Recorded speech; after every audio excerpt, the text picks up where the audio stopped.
ಯಾರ್ದೋ ಮನೇಲಿ ಹೆಂಡತಿಯಾಗಿ ಸೊಸೆಯಾಗಿ ಅಡ್ಜಸ್ಟ್ ಮಾಡ್ಕೋತಾ ಬದುಕ್ತಿರೋ ನಾವು ಈ ಜಂಜಾಟದಲ್ಲಿ ನಮ್ಮ ಮನೇಲಿ ಮಗಳಾಗಿ ತಂಗಿಯಾಗಿ ಅಕ್ಕನಾಗಿರೋದನ್ನು ಯಾರೆಲ್ಲ ಮಿಸ್ ಮಾಡ್ಕೋತಾ ಇದ್ರಾ?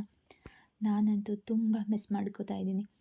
ಇಲ್ಲಿ ನನ್ನ ಮಾಡೋಕ್ಕಾಗ್ತಿಲ್ಲ, ಅಮ್ಮಂಗೆ ಕೆಲಸ ಮಾಡೋಕ್ಕಾಗ್ತಿಲ್ಲ ಬಂದ್ಬಿಡು ಅಂದಾಗ ನಮ್ಮನೇಲಿ ಅಮ್ಮಂಗೆ ಹುಷಾರಿಲ್ಲದೆ ನರಳಾಡ್ತಾ ಮಲಗಿದ್ರು ಹೊರಟು ಬರಬೇಕಾದ ಅನಿವಾರ್ಯ ಪರಿಸ್ಥಿತಿಗೆ, ನನ್ನ ಅಸಹಾಯಕತೆಗೆ ಹೋಗು ನಾನು ನೋಡ್ಕೋತೀನಿ ಅಂಥದ್ದೇನೂ ಆಗಿಲ್ಲ ಅನ್ನೋ ಅಮ್ಮನ ಸಮಾಧಾನದ ಮಾತುಗಳಿಗೆ ನನ್ನ ಧಿಕ್ಕಾರವಿರಲಿ.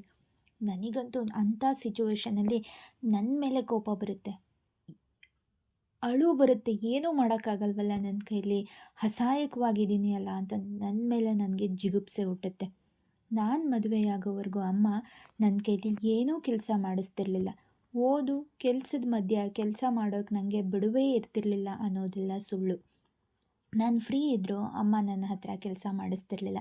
ಬಿಡು ನಾನು ಮಾಡ್ಕೋತೀನಿ, ಮುಂದೆ ಮಾಡೋದು ಇದ್ದಿದ್ದೆ ಅಂತ ಹೇಳಿ ಎಲ್ಲ ಕೆಲಸನೂ ತಾನು ಮಾಡ್ತಿದ್ಲು. ಆವಾಗ ನನಗೆ ಅಮ್ಮಂಗೆ ಹೆಲ್ಪ್ ಮಾಡೋಕ್ಕೆ ಅವಕಾಶಗಳಿದ್ರೂ ಮಾಡ್ತಿರ್ಲಿಲ್ಲ. ಅಮ್ಮಂಗೆ ಶಕ್ತಿ ಇತ್ತು, ಹಾಗಾಗಿ ನಾನಿರಬೇಕಾದ್ರೆ ನೀವು ಯಾಕೆ ಮಾಡ್ತೀರಿ ಅಂತ ಎಲ್ಲನೂ ತಾನೇ ಮಾಡ್ತಿದ್ಲು. ಈಗ ವಯಸ್ಸಾಗ್ತಾ ಆಗ್ತಾ ಅವಳಲ್ಲಿ ಶಕ್ತಿ ಕುಂದಿ ವಯೋಸಹಜ ಕಾಯಿಲೆಗಳು, ಮಂಡಿ ನೋವು, ಅದು ಇದು ಅಂತ ಶುರುವಾಗಿದೆ. ಅವಳಿಗೀಗ ಯಾರಾದರೂ ಕೆಲಸ ಮಾಡಿಕೊಟ್ರೆ ಸಾಕಲ್ಲ ಅಂತ ಅನಿಸುತ್ತೆ. ಆದರೆ ಈ ಟೈಮಲ್ಲಿ ಅವಳಿಗೆ ಹೆಲ್ಪ್ ಮಾಡೋದಕ್ಕೆ ನಮಗಾಗಲ್ಲ. ಅವಳನ್ನು ಕೂರಿಸಿ ಅವಳು ಹೇಗೆ ನಮ್ಮನ್ನು ನೋಡ್ಕೋತಾ ಇದ್ಲೋ ಹಾಗೆ, ಆಯಾಗಿ ಕುಳಿತಿರು ನೀನು ರಾಣಿಯ ಹಾಗೆ, ಎಲ್ಲ ಕೆಲಸ ನಾನೇ ಮಾಡುವೆ ನೀನೇ ಆಗ ಮೆಚ್ಚಿಕೊಳ್ಳುವೆ ಅಂತ ಹಾಡಬೇಕು ಅನಿಸುತ್ತೆ. ಆದರೆ ಆಗ್ತಿಲ್ವಲ್ಲ ಅನ್ನೋ ಫ್ರಸ್ಟ್ರೇಷನ್ನಲ್ಲಿ ಕುದಿಯುತ್ತೆ.